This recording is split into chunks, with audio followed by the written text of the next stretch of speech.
Well, I think first of all, you have to meet people on their own terms.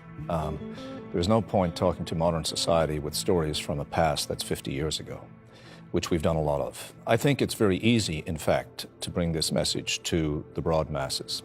People understand, of course, that we sustainably utilize marine fishes. They have a perfectly good understanding that we sustainably utilize forests. They have a perfectly good understanding that we sustainably utilize agricultural lands. And they understand that we have domestic livestock industries that help feed us, and that in some cases they're not as pretty as they might be.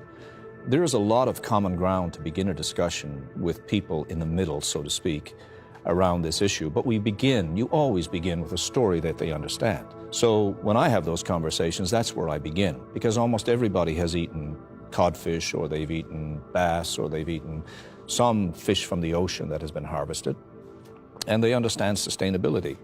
Then you transfer that to, of course, another specific kind of activity, which is the hunting of wildlife. The great risk and the great mistake that the hunting community has repeatedly made is in trying to create in the minds of the public that hunting is something so unique and so special. It's because they feel passionate about it.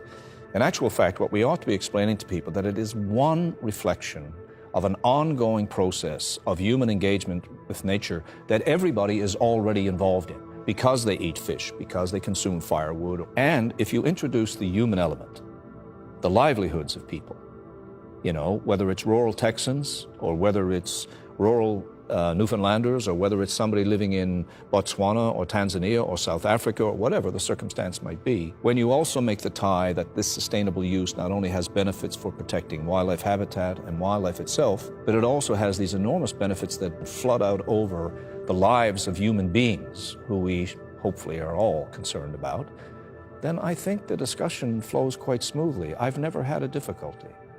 And I speak to lots of non-hunting and anti-hunting people. But I think you start with something that, a common ground, yes.